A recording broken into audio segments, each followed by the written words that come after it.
It's Michaela. This is my video reflection for module 9. Sorry, I had to think about it.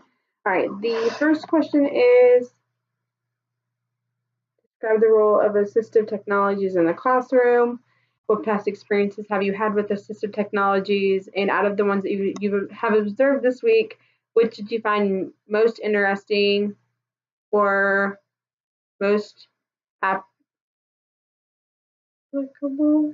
for your classroom? Sorry, I should know how to say that word, but I don't. Obviously, they help students with disabilities or basically any type of students that you have in your classroom. There are several different variations of AT, and some are low tech, which is a pencil grip, adapted books, extra time, highlighters or tapes. I think this is probably like in either your assignments, you can highlight something that's very important, or if you're reading something that they obviously have a highlighter there with them, and picture scheduling. Some of them can also be mid-tech, which is word processors, spell checkers, adapted keyboards, and calculators. And then there's obviously the high-tech, which is computers, smartphones, output devices, voice recognitions, and control devices.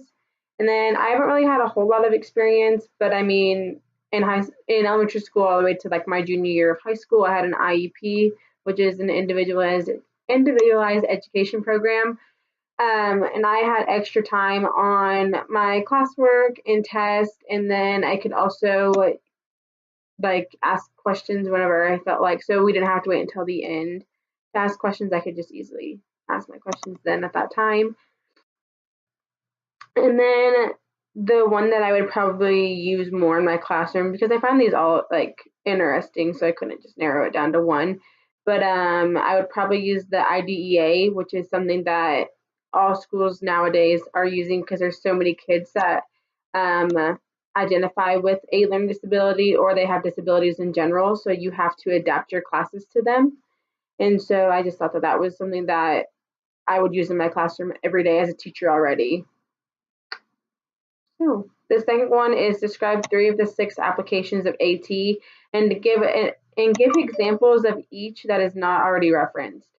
So I chose existence, communication, and mobility. And the first one is existence. There's a lot of AT options out there to help with daily living and making life a little easier. And the next one is communication. I also have a special needs sister who has Rett syndrome, and she is nonverbal. So the way for her to communicate with our family is using a Tobii device. I think that's what it's called. And it follows her eyesight.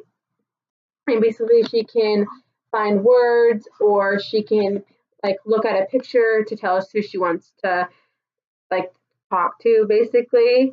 She has pictures of all of her family on there. So all of her siblings, her nephews, her nieces, things like that are on there so that she can identify who we are. And then like that right there is a big one, especially if you have nonverbal students in your classroom, you have a way to at least communicate with them.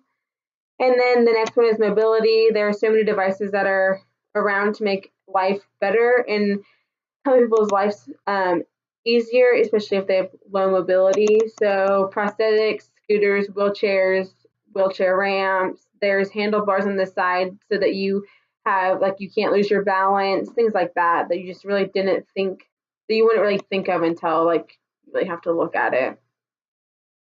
And then find your own additional assistive technology. And this one kind of seems easy, but I honestly didn't think about it until after I was doing some research. Hearing aids. Yeah, I definitely didn't think about that until now. If you have a student in your classroom and they don't tell you that they have hearing aids or they don't wear them one day, there's obviously going to be a barrier between you and that student because they can't hear you for one, and two, you didn't know that they had it. So if you know that the student has hearing aids, you can adapt your classroom to the student's needs. You can talk louder. You can make sure everything is written down on a PowerPoint, or you can give the student like the slides that has everything written on it, or you can just meet with their parents and the student and see what works best for them. So I found that at www.nichd.org.